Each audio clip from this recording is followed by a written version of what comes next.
Hello, and welcome to Virtually Anywhere with the Library District. My name is Katie, and I'm from West Charleston Library. Today, I'm really excited to bring you all about Dreamcatchers with Red Feather Woman in celebration of Native American Heritage Month.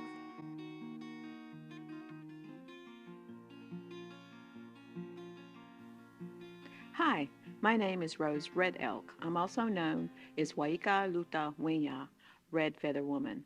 I'm originally from Fort Peck Reservation in the northeastern region of Montana. I live in Denver, and I'm here visiting the Library District to enjoy and share my culture for the Native American Heritage Month. Today, I'm here to talk and explain a little bit about the Dreamcatchers. I'm sure all of you have one or would like to have one, and the significance of the Dreamcatchers.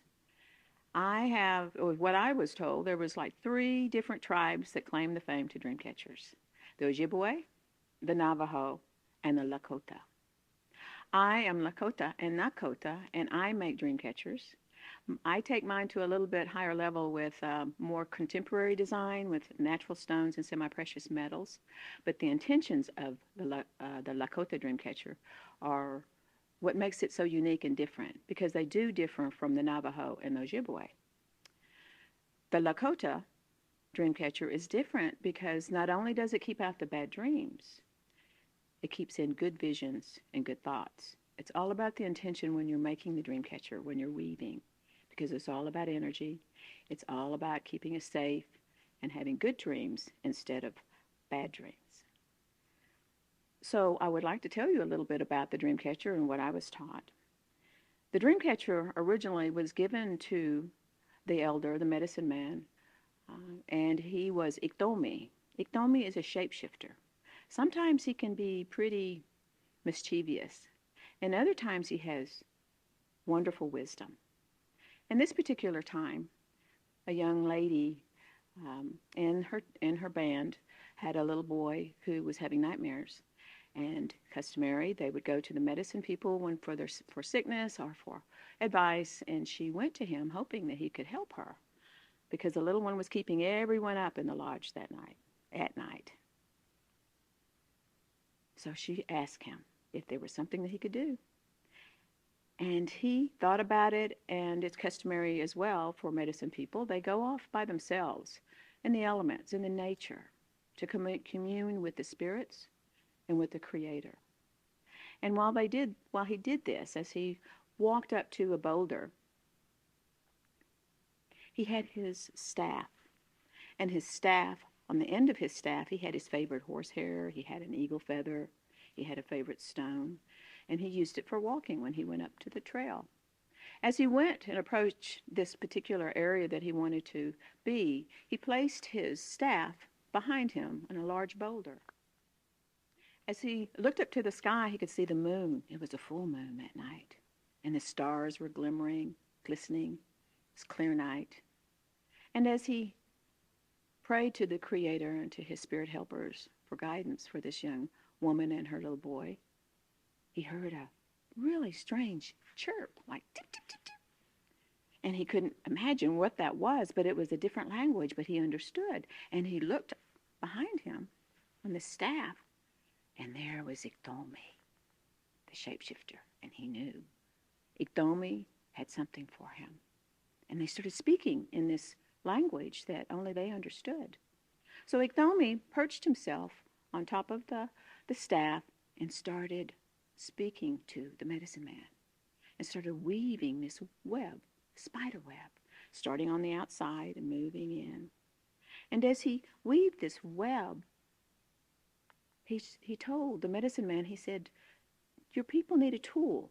They need something to believe in and to hope. And as he kept weaving the web, this is going to help them.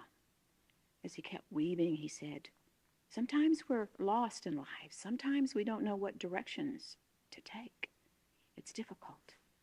But the Creator wants you to know that as long as you connect with Him and pray to Him for guidance and direction, all is well. Always, always is. And he continued to weave and continued to speak to him about the people and the goodness of their community. And then he stopped.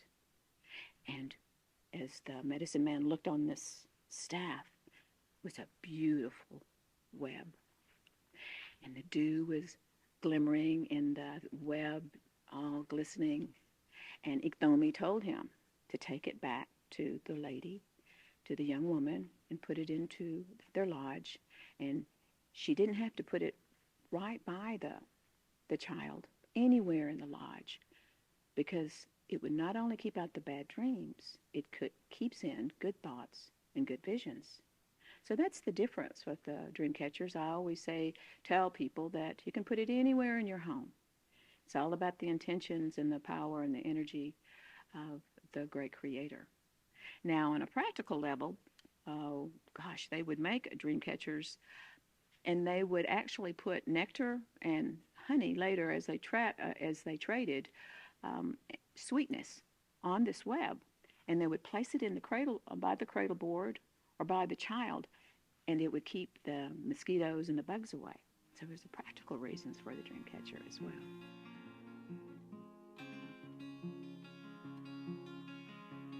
So now we're going to talk about the assembly of a dream catcher.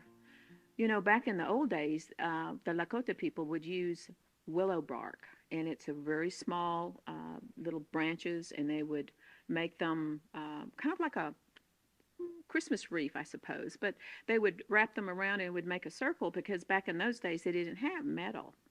So that's what the traditional dream catcher would look like with willow, and they would use the artificial sinew. So the primary things that you need for a dream catcher is a hoop. You can use a metal hoop. There's different sizes. You can also use a embroidery hoop, a little bit wider. I like to use those too. There's not really any rules. I actually use oblong ones as well, but you know, now we're going to begin with just a metal hoop here so you can see what you need. The other thing you're going to need is leather. Now I have some leather here, strips. You can use this type of leather. You can use real leather from like an old piece of a leather coat or something like that, a skirt. When I first began to start making dream catchers, I actually went to thrift stores and got leather pieces, and then I would cut them up in assembly, in my assembly stages, and I would use strips. You would have to cut about, I don't know, a quarter of an inch, a straight line. This is already done for us, but I'm just giving you an example of what you would do, just long enough to cover your hoop. So you would need leather and your hoop, and then you're going to need sinew, because the sinew actually makes the entire weave, and this is what the dream catcher is all about. Now, in the old days, they used real sinew, and for those who don't know what sinew is, when they killed an animal, whether it was a buffalo or a deer or antelope, the muscle of that animal is the sinew. So it would come out into these really long strips and be very thick, kind of like this. This is artificial sinew. And they would actually use this, the sinew, the real sinew, to actually sew their teepees and their clothes. But we don't have real sinew here. We have artificial. And this is actually a roll. This is a super duper roll, but you can buy them sometimes in small little packs. The sinew is artificial. It's very, very resilient, very, very strong. And so what I do is I take it. I have to prep before I do dream catcher, so I kind of take it as long as my arms.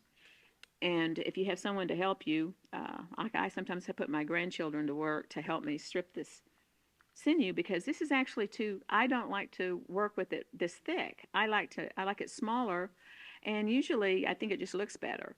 So you can take a piece of sinew and of this artificial sinew, and you pull it, and naturally it will pull apart. And sometimes you can get up to 5 pieces of thread off of one piece. So I shred them, pull them apart for as many as I think that I can get out of this particular, and it varies. Sometimes I've gotten as many as 6, but we may only get 3 or 4 out of this one, but that's okay. And you can tell when it starts, see if it doesn't flow, if it doesn't pull without all of this right here. See, I'll just stop and I'll go. See, you can see that it's kind of got all those little strands there. So and it's waxed, so it's easy to work with. So let's see, I've got I've got 3 pieces, and we're only going to need 1 here. So this is what it's going to look like. So you're going to need your sinew. And what I do is I just take it and I just kind of roll it up between my 2 fingers to make a little, it's just easier to handle, and you won't get all tangled everywhere. And that's what the artificial sinew was for. So with that being said, I think I've talked to you about the materials. Now you can also use yarn. People who are vegan, I actually teach Dreamcatcher classes, and they don't like to deal with leather, which, okay, I understand that. So they asked me, they use other things? And so you can use yarn. Anything to make all the way around to cover your Dreamcatcher. So I'm going to take some of this leather here. This is really a nice leather. And then we will, now for glue, I'm going to use a hot glue gun because this is what we have here. I actually use E6000, which is these little tubes. It won't be wasteful, just a little dab. But this works really well too, this hot glue gun. Just be very careful because you don't want to burn yourself. And you're going to just take a little bit of glue and just squeeze out just a little bit. But you want to make sure that it's saturated well. And then you're going to start on the inside of the hoop. You're going to just hold that down, and it'll stick pretty fast with this glue. And then you start wrapping. And you want to keep it close together. You don't want any gaps, so you don't want to see the metal. And you wrap it pretty tight. You don't want it too loose because you don't want it to come apart or the leather to kind of buckle once you start the Dreamcatcher weave.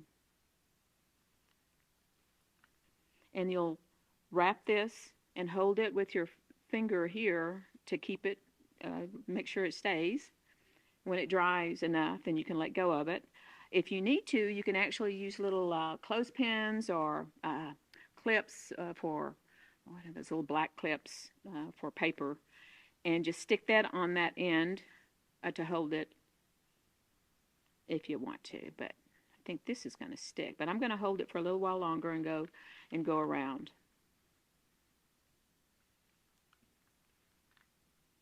It's very meditative. I love making Dreamcatchers. It's an extremely wonderful way to relieve stress. I'm also a meditator, so I think this is type of a meditation for me. And when you start with your Dreamcatcher, you want to clear your mind and just kind of bring in all your good energy, because it's all about intentions. Because if you recall in the Dreamcatcher story, it keeps out the bad dreams and good energies and good visions, but it's all about your intentions while you're making the Dreamcatcher.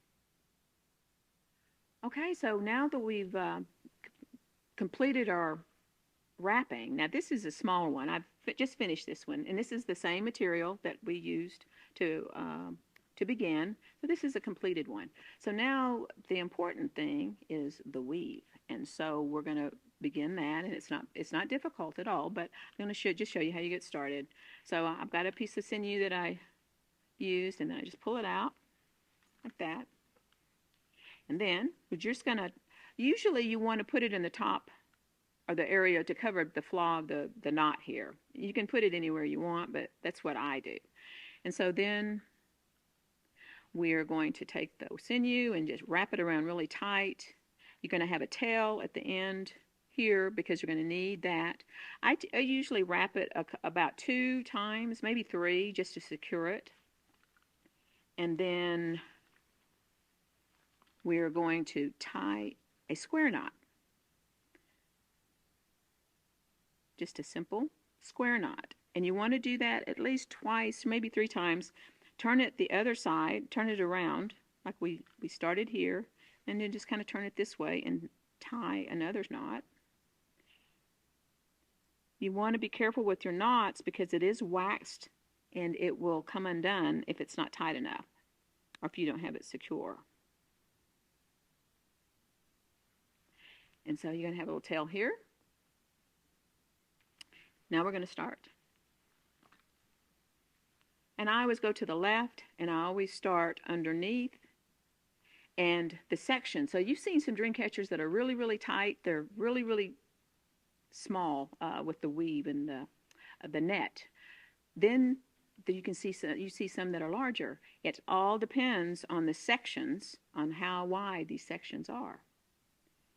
So I'm going to make it relatively big so you can see.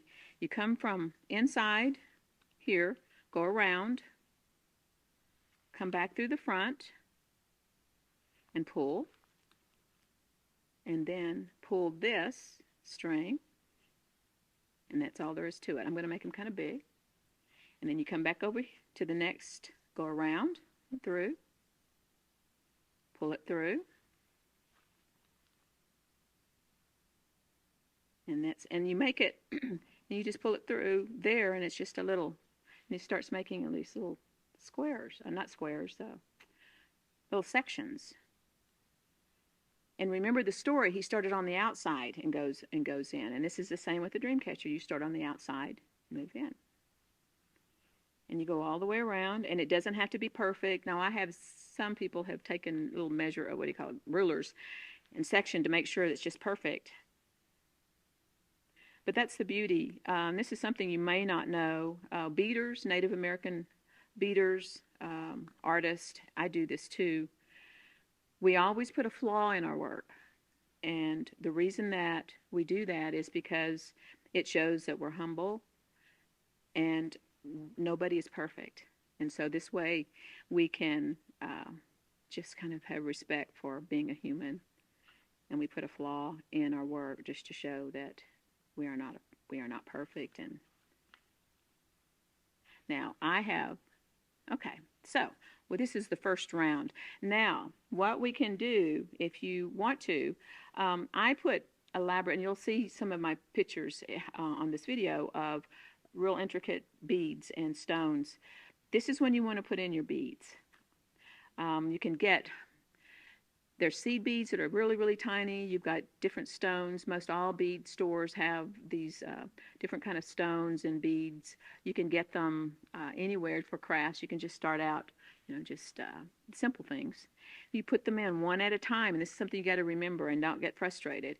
It's important too if you remember to do remember to do your weave first, because it's all about the weave. And once you get stuck, then you're going to get frustrated if you try to put too many beads in. So start out pretty light. And then what we're going to do, we've already gone one section here. We're going to come back and just go behind this section from behind. You pull it through, and all you do is go back and around, and it doesn't make a knot. And then you pull it and bring it to the center. You hold that, and then you go to the next section. And then back around.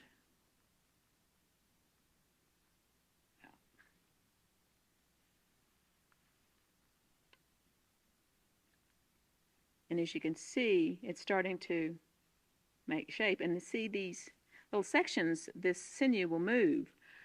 If it's not even in that little section, you can move it to make it so.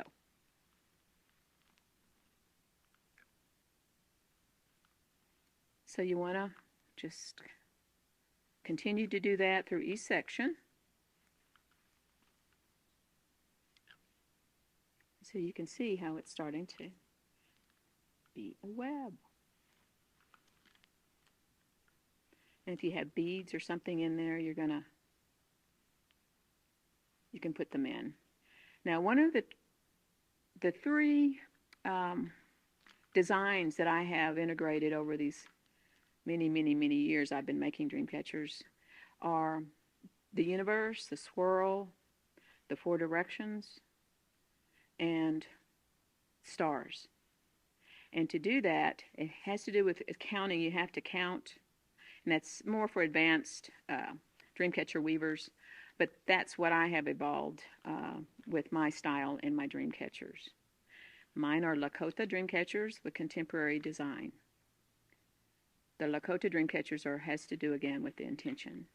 So now, okay, let's get back to this one. So here's the next section. So this little section here, you want to go in between that and pull it through just like the other side. It's very simple. And then you'll take this around in the back, come back through, and then you pull that down and see it just pulled. And you might think, oh goodness, this is never going to work. I'm not going to get this. And just keep moving. Don't stop. And don't be discouraged. And then you just go around each section. Now, if you want to put the beads in, like for instance, and do the easiest design is the swirl, the universe, and you would put a bead in one section and skip, and then put another bead and go all the way around like that. And when you finish, it's gonna swirl. But it's hard to explain unless you see it. So.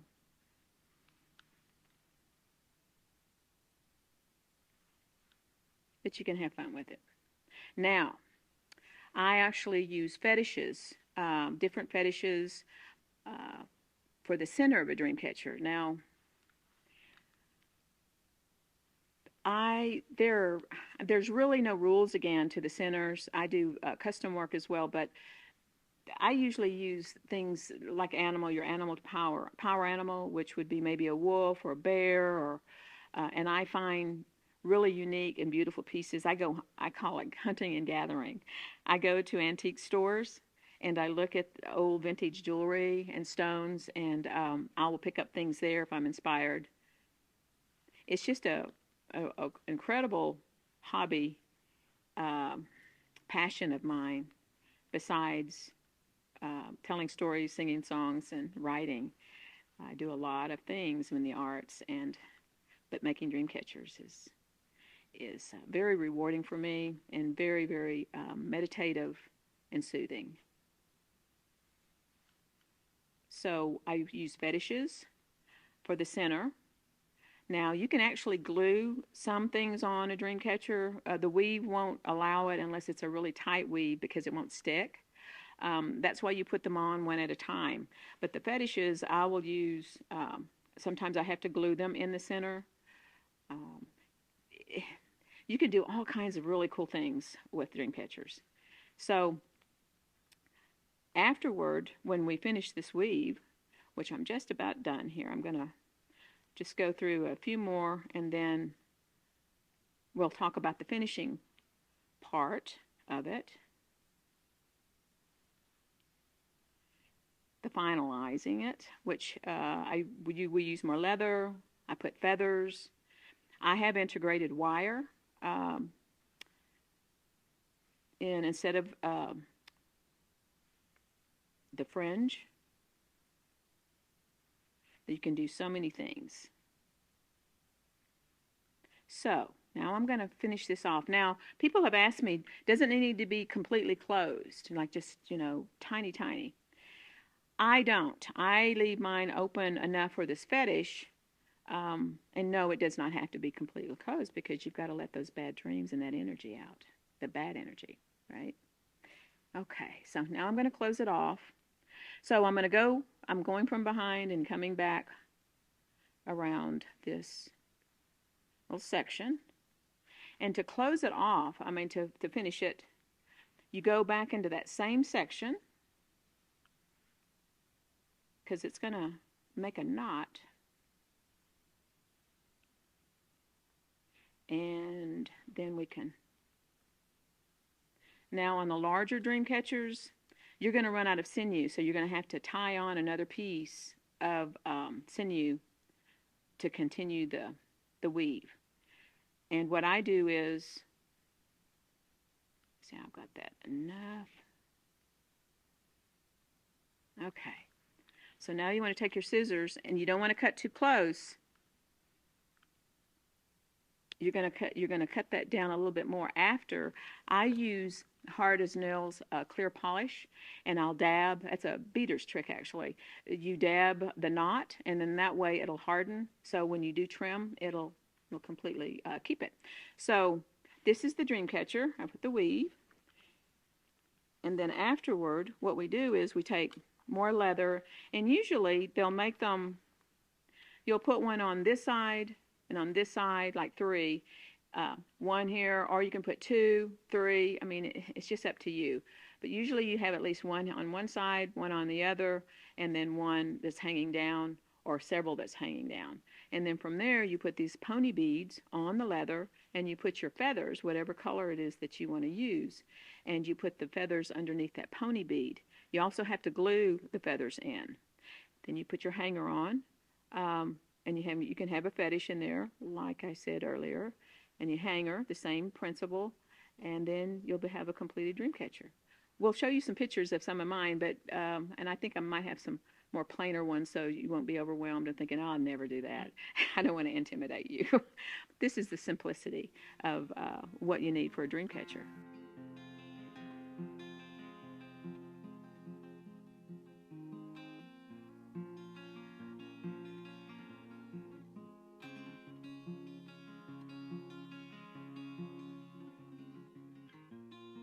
So I hope that you enjoyed this little presentation about dream catchers, the story, and a little bit about myself. And the library district has brought me here, and I'm so honored to be able to be part of their program. And they put incredible programs on for the public. The dream catcher, remember, you can put it anywhere in your house. I've actually seen them in the car. I actually have one in my car. I've had a native Navajo tell me, he said, why do you put the dream catcher in your car? You're going to go to sleep when you're driving.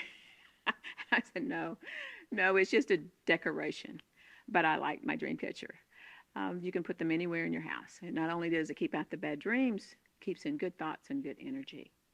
You can visit me at redfeatherwoman.com. You can go to YouTube and see some of my videos. And you can also email me. You can follow me on Instagram, Twitter, and Facebook. I hope you've enjoyed this. And Pila Maya, thank you for your time and attention, and I hope you have a wonderful, wonderful rest of the year.